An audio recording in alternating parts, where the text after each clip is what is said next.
Nagtawag kasi ako eh. Bakit daw? Ay, ba't may tawag ka daw? Abay, nagtawag si siya. Ay, Uy nga, tinatanong kung ano nung pisahan mo na. ano daw? Shut down po sa utak ko. Ha? Eh, hindi ko alam kung paano ako mag-umpisa. Pwede mamaya. Oo, sige, sige. Ako na ate magsasabi. Eh, galing na kami doon. Possible ay maoperahan ng Biyernes. Kami nag-uwi muna at wala na kami yung damit. Papalit sa atin. Ngayon, sabi ng doktora, pwede na rin daw operahan sa linggo yung isang mata. Kasi yung clearance ni nanay ay parang 2 linggo lang ang palit. Eh kung operahan yung isang mata, ano yung 70? Eh, paano yan? Wala na rin akong paano ba? Ay, sigurado ba na makakaano daw si nanay? May makikita naman na vision. Yun nga lang. Hindi kasi malalaman kung hindi bubukahin. Yun lang malalaman kung gaano karami yung dugo sa retina. Pero based naman sa sinasabi ni nanay, ang nakataklob sa mata niya ay maputi. Which is yung cataract. 70. Si nanay kasi ay may anesthesiologist, kaya ganun siya kamahal. Gawa nung sinukatan ng lens yung mata niya, gumagalaw-galaw yung mata niya.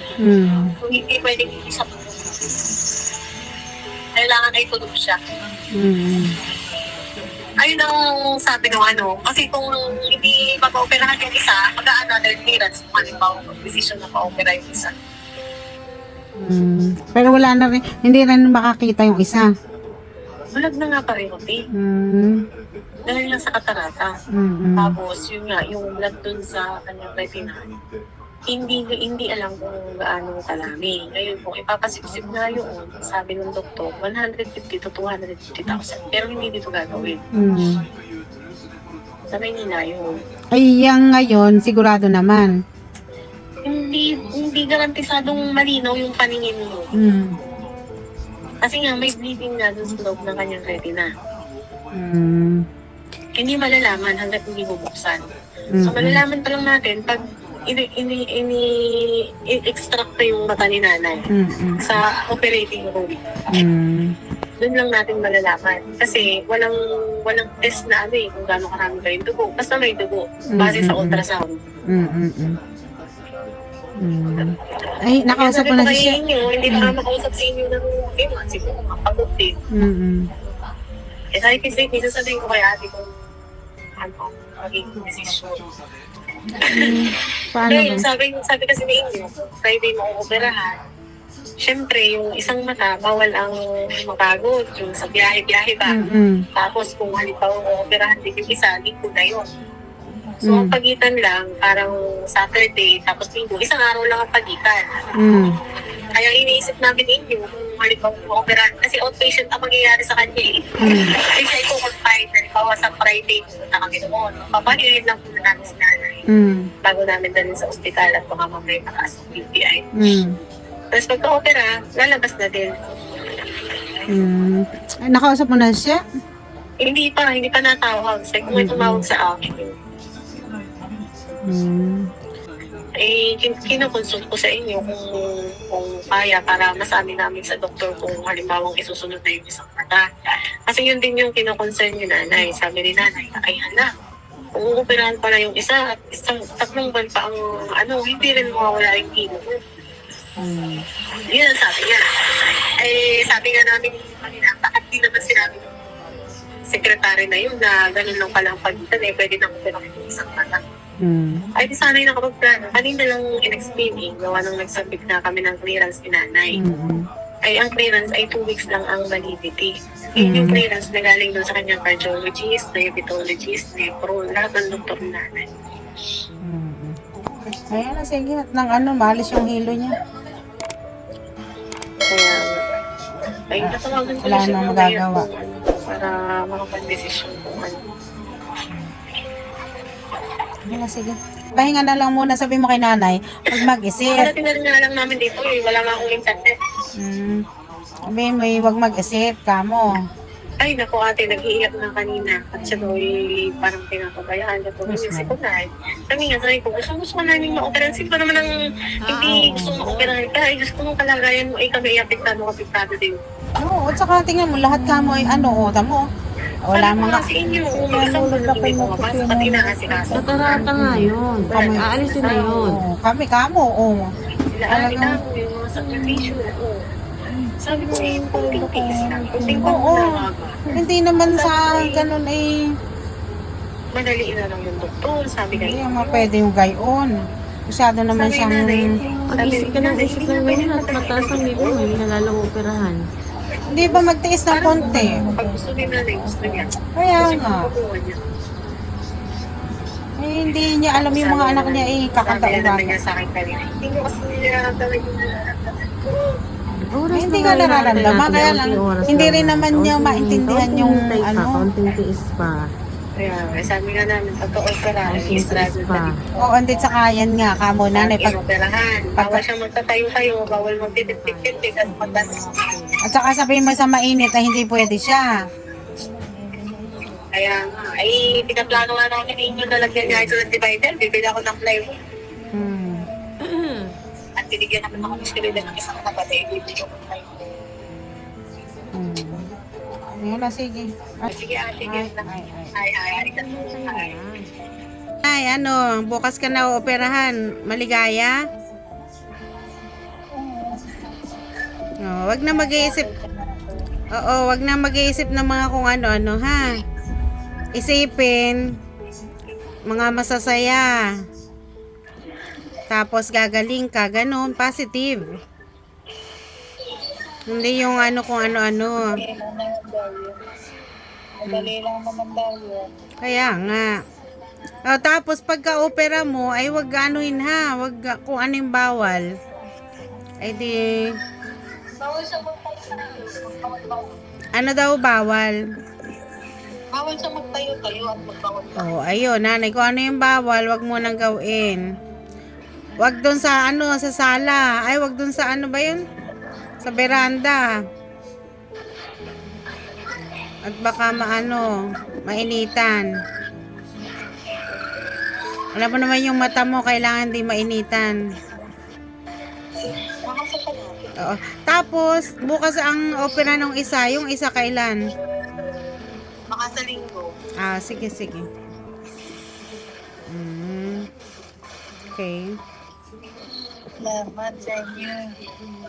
Ay, wag na mag-isip na at ginagawa naman ng paraan. Ay, kahit nga kami nanay ay magkanda ano, lobat na eh. Ay, ikaw ay mapagaling ka lang ba? Basta gumaling ka. Ay, kaya nga ako hindi makauwi baga. Oh, ay at least kung ikaw ay ano, hindi man ako makauwi. Ay, ikaw na may maayos. Ano, magpapagaling ka nanay, ha? Oh, wag na mag-isip-isip ng kung ano-ano, ha? Ang alin? Oh, kaya nga, kumbaga wag na mag-isip ng kung ano-ano. Nahihilo ka pa ngayon?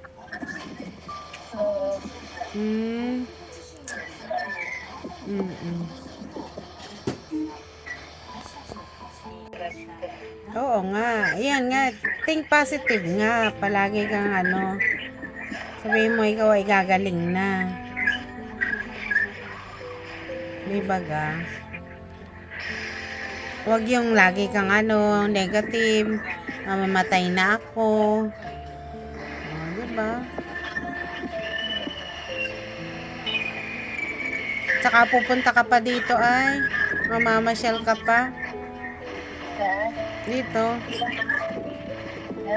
Papasyal ka pa din eh, sa Japan. Nahihilo ka pa ngayon, ano? Hindi na. Hindi mo na yun. Ayan. Ilo. Ha? Pag nakamulat ka, nailo ka. Okay, huwag ka na mumulat. Ganyan ka na lang. Maganda ka pa rin naman.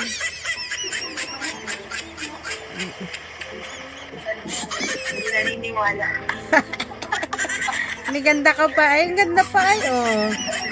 Pag nangiti. Daw na, kahit Oo. hindi ka nakamulat. Lalo pag nangiti. Ganda pa baga. Smile na at bukas ay ano, operahan na. Di Paano baga. yung ngiting masaya? Paano yung ngiting masaya? Paano yung ngiting masaya, nanay? Ngiti, labas yung Oo. ngiti. Hindi pa siya masaya ngayon kasi hindi pa siya na-operahan.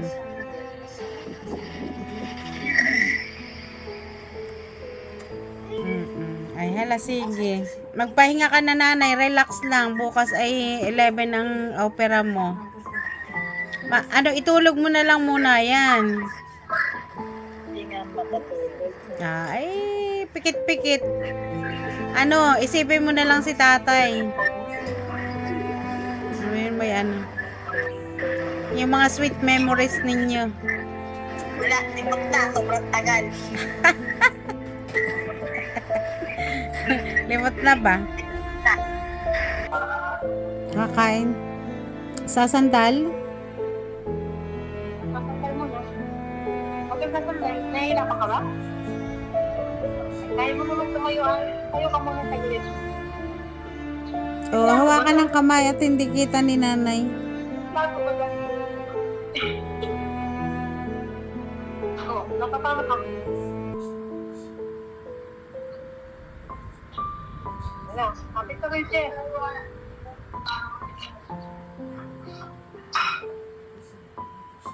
Kakain na. Ang baby. Nakakatakot tumanda. Paano ako pag ako'y tumanda na? Ay, Tara, Damihan mo ang kain, nanay, at bukas ikaw ay ano? ay bukas kakain kayo po. Kakain. Kakain pa ba siya bukas? Kailangan niyo kumain. Hindi, anong oras? Ang 11, di ba? 11, kaya pupunta na kami. Anong oras ang kain ni nanay? Ito na umaga. Okay. Damihan mong kain, nay.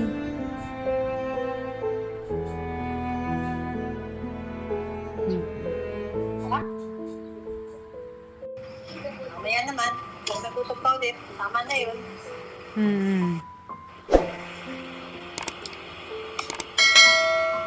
Ala, sige. Ingat kayo bukas, nanay, ha? Ingat pag ano. Okay, mag-ano muna. Hi, hi. Bye-bye. Please subscribe to my YouTube channel, like, share, and hit the notification bell. Follow for more.